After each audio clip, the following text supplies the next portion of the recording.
예수께서 각성 각 마을로 다니사 가르치시며 예루살렘으로 여행하시더니 어떤 사람이 여짜오되 주여, 구원을 받는 자가 적으니까? 좁은 문으로 들어가기를 힘쓰라. 내가 너희에게 이르노니 들어가기를 구하여도 못하는 자가 많으리라. 저는 현재 그 국내 선교부의 그 우리 농어촌 선교팀들과 또 우리 사랑방 식구들 그리고 저희 가족들하고 또 많은 분들하고 매일 아침 말씀과 묵상을 나누고 있습니다. 그렇게 하면서 이제 하루 일과를 시작하고 있고요.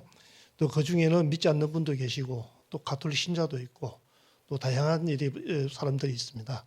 근데 얼마 전부터 이제 믿지 않는 분이 매일 이제 말씀을 보낼 때마다 꼬박꼬박 감사하다고 이렇게 답이 오고 있기도 합니다.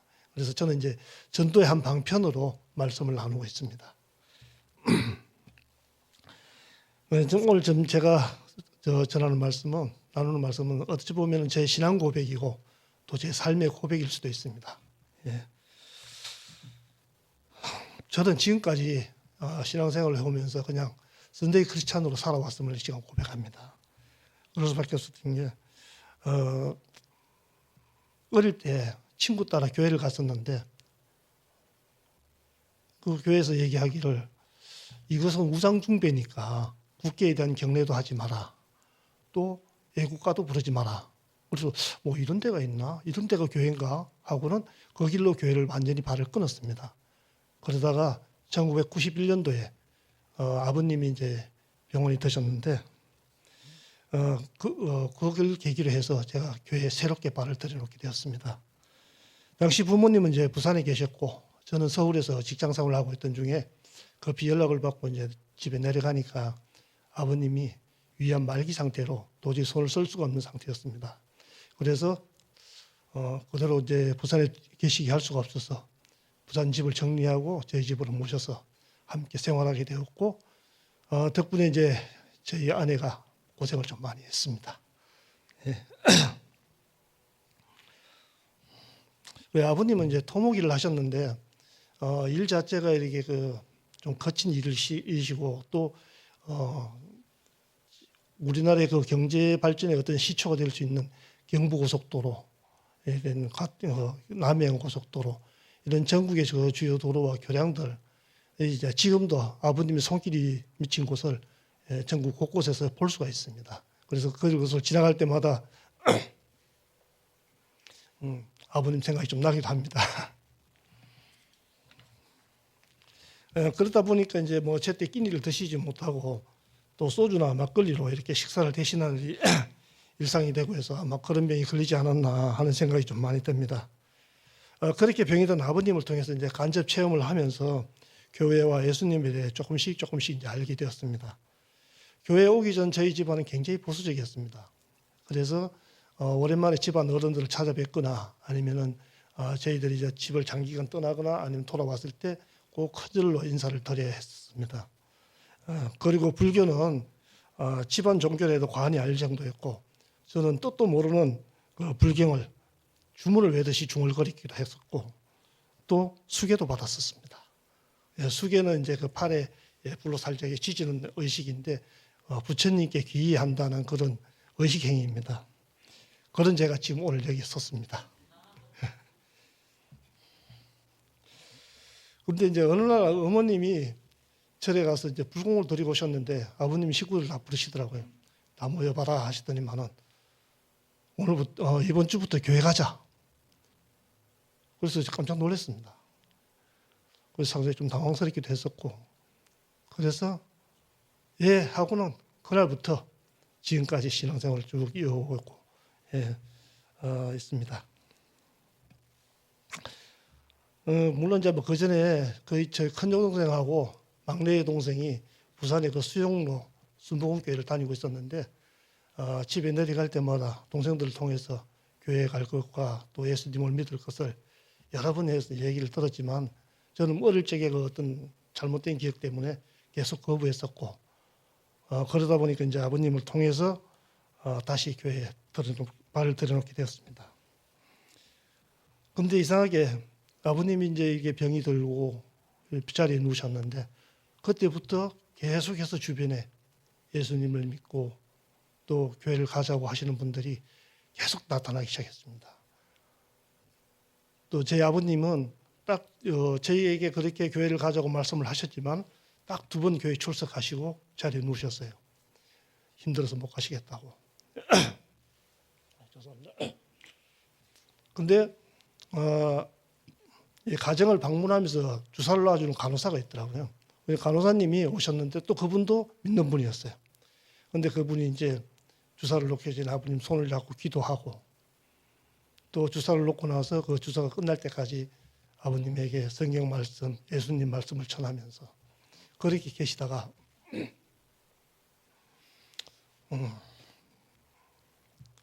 이제 임종세례를 받으시고 천국에 가셨습니다.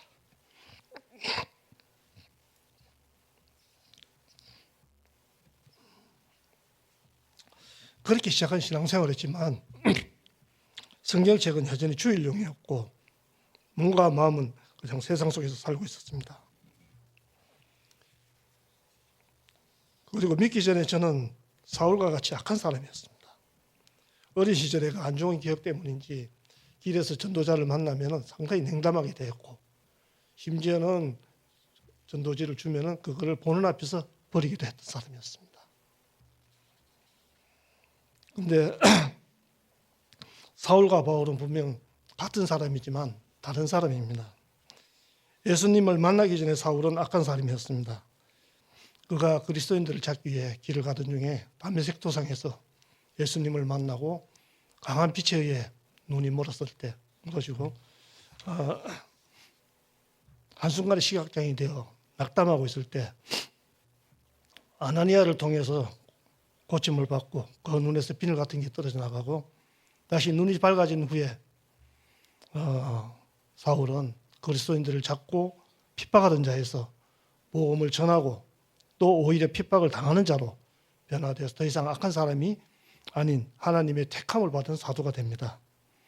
한순간에 눈이 멀어져서 장애인이 된 사울의 심정은 겪어보지 않은 사람들은 아마 공감하기가 쉽지는 않을 겁니다. 저도 갑작스러운 사고로 인해서 무릎을 2번씩이나 수술하고 휠체어도 탔었고 또 목발도 짚고 지팡이도 짚어본 경험이 있었기에 사울의 심정을 조금은 이해할 수 있을 것 같습니다. 선천적 장애보다 더 힘든 게 중도 장애이고 또 그것을 받아들이고 하는 데는 짧게는 몇 개월, 길게는 몇 년씩 걸리는 모습을 저도 많이 보았습니다. 눈이 밝아지고 회심 후에 사울은 더 이상 예전의 사울이 아니었고 또 성경 속에 많은 선지자들과 제자들은 그냥 선지자로 제자로 불리고 있었지만 바울은 사도라 칭하게 됩니다. 12제자가 예수님의 공생애를 통해 직접 택함을 받고 가르침을 받고 또 사도라 불렸다면 바울은 예수님이 부활 성천하신 후에 사도로 칭함을 받고 이방인들을 전도하는 데 앞장섰습니다. 지금 우리에게까지 복음이 전해지는데 바울이라는 이름을 빼놓고는 이야기할 수 없을 것 같습니다. 그리고 제가 묵상을 하게 된 계기는 간단했습니다. 교회가 분립된 후에 낮은 숲에 잠시 있을 때 사랑방을 같이 했던 가정들과 교제를 나누는데 저 자신이 너무도 초라하게 느껴졌습니다. 대화 중에 성경 말씀을 이야기할 때 과연 제가 믿는 사람이 맞나 하는 정도로 너무 성경에 대해서 무지함을 깨닫게 되었습니다. 그래서 창피함을 쓰고 고백했습니다.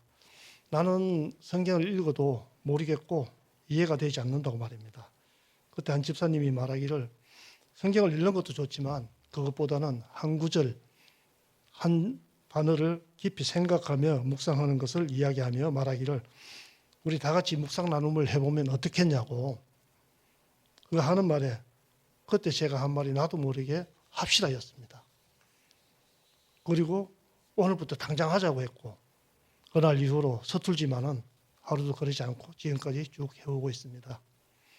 묵상을 하고 나서 가장 큰 변화는 예배를 사모하게 되었고 또 예배에 임하는 자세가 달라졌다는 것과 목사님의 말씀이 들리기 시작했다는 것입니다. 그전에는 예배에 그냥 의무적으로 참석하고 또 예배가 끝나면 내 의무를 다했다고 위안을 삼는 그런 했다고 해도 과언이 아니었습니다. 그리고 매일 아침 이제 눈을 뜨면서 첫 마디가 하나님 감사합니다. 오늘도 좋은 날 주심에 감사드립니다 하고 감사로 하루를 시작하고 있다는 것입니다. 목사님은 강대상에서 외국어가 아닌 분명한 우리말로 말씀을 하시는데 저는 알아듣지도 못하고 있을 때가 많았습니다. 성경도 세종대왕께서 창제하신 우리글로 기록되었고 목사님도 분명히 우리말로 말씀하시는데 읽어도 모르겠고 들어도 이해를 못하는 그런 신용만 하는 무지한 사람이었습니다. 마치 예수님이 예루살렘에 입성하기 전에 제자들에게 여러 번 자신이 죽을 것을 말씀하시지만 제자들은 예수님의 그 애끓는 심정은 알아들었는지 못 알아들었는지 그냥 누가 더 크냐를 다투던 것 같이 말입니다. 그런 제가 어느 순간부터 목사님 말씀이 들리기 시작했고 또 저는 묵상을 시작하기 전에 기도하기를 말씀을 읽고 묵상할 때 온전히 말씀에 집중하게 하시고 또 성령님의 도우심과 인도하심으로 깨우칠 수 있는 지혜를 달라고 그리고 주님께서 말씀하여 주실 것을 간구하고 기도한답니다. 오늘 준비한 조본문으로 들어가라는 누가복음 말씀은 지난 3월 21일에 묵상하고 함께 나눈 말씀입니다. 예수님은 이 땅에 오실 때 분명한 목적을 가지고 오셨습니다. 그리고 예수님이 가시고자 하는 그 예루살렘이 최종 목적지가 되면 성경을 통해서 그리고 목사님 말씀을 통해서 우리는 익히 알고 있습니다. 예수님은 예루살렘에서 죄인들을 위해 죽으셨다가 다시 살아나심으로써 죄인들의 죄를 대속할 것이고 또 껍데기만의 성전이 아닌 죄사함을 받은 우리에게 참 성전이 되어주실 것입니다. 예수님이 이 일을 성취하시면 예수님을 거부한 예루살렘은 무너질 것이고 그 대신 예수님을 그리스도로 받아들이고 고백하며 찬송하는 곳곳이 새 예루살렘으로 세워지게 될 것이라고 말씀하셨습니다. 또 읽지는 않았지만은 30절에서 먼저 된 자로서 나중된 자가 있느니라고 하시는데 이는 먼저 부름을 받은 유대인들이 구원 역사의 중심에 있는 것은 분명했지만 그들의 영적 특권과 자부심이 결코 조본문을 대신할 수는 없다고 하시며 오히려 주변을 맴돌다 주님을 따라 조본문으로 들어간 이방인들이 먼저 구원을 받을 것이라고 하셨습니다. 마찬가지로 교회에 출석하고 신앙생활을 한 지 오래되었다고 하더라도 말씀이 피상적인 지식에 머물고 또 관습적인 종교 행위만 하고 있는 저에게는 하나님 나라에 들어가기가 결코 쉽지는 않을 것임을 말씀하시며 좁은 문으로 들어가는 발걸음이 없다면 아무리 신앙의 연수가 길다 해도 주님께 인정받을 수 없을 것이라는 말씀으로 강하게 다가왔습니다. 그래서 오늘 좁은 문으로 들어가기를 힘쓰는 것이 더 중요하다고 하시며 좁은 문을 향해 좁은 길로 가는 오늘의 발걸음이 구원이라는 내일의 최종 종착지로 인도할 것임을 명심하고 기억하라고 말씀하고 계셨습니다. 예, 부족한 말씀을 끝까지 들으셔서 감사합니다. 기도하겠습니다. 특별 새벽 기도를 통해 자격 없는 저를 이 자리에 서게 하신 하나님께 감사와 영광을 올려드립니다. 말씀을 준비하며 막막했지만 그런 중에도 하나님 아버지의 말씀을 조금 더 생각하게 하시고 나눌 수 있게 하시니 감사합니다. 신앙의 연수를 자랑할 것이 아니라 좁은 문으로 들어가는 명령에 순종하는 삶이 되게 하여 주시옵소서. 좌로나 우로나 치우치지 말게 하시고 주야로 말씀을 묵상하며 하나님의 뜻을 헤아리고 성령님의 인도하심과 구속하심을 날마다 경험하는 삶이 되기를 원하오며 우리를 죄에서 대속하시고 죽었다가 다시 사신 예수님의 이름으로 감사하며 간절히 기도드립니다. 아멘.